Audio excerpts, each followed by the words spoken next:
Hey, it's Tim from AutoZone. Today we're going to go over some common mistakes for new DIYers.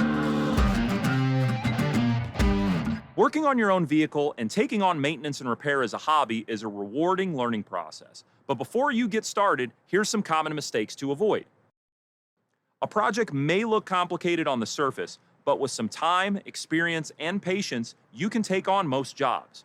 So plan out those complicated projects as goals to aspire to as you learn. Believe in yourself. Follow safety steps and work slow, documenting what you do. Make sure you progress logically. Deciding to take on a head gasket job is far more complex than changing brake pads. Master the simple jobs first. Otherwise, you might find yourself in way over your head and lose interest. Or worse, damage your vehicle. Small fixes make a big difference.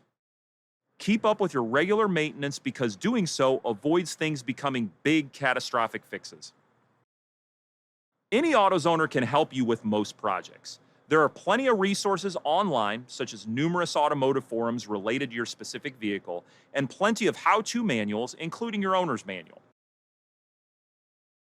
This is practical advice, but a good sign of an inexperienced DIYer is jack damage on the body of the vehicle. Be sure to find the right jack point underneath the car or place the jack point on the frame if the vehicle has a frame. It's important to keep track of everything.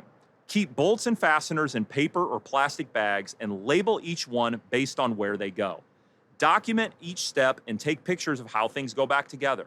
For connectors or small vacuum hoses, use a paint marker to mark the ends on where they go. Use different colors and dots. So, for instance, like a blue marker may have 2 dots on this vacuum connector and 2 dots over here on the hose. Check your vehicle's owner's manual for the right fluid before you do anything. Don't assume that a universal fluid will work in your vehicle. Make sure you're sticking with the right oil that's recommended by the manufacturer. Don't start with the wrong tools. It's a good idea to check your toolbox for the tools you need for the project, and for any specialty tools, go in prepared with the free AutoZone Loan-A-Tool program. DIY car repair is a rewarding skill and hobby that will save you money in the long run. Avoid these mistakes, and remember that you can always go to AutoZone for any help or advice that you need. Thanks for watching, and for more easy car care tips, be sure to like and subscribe below.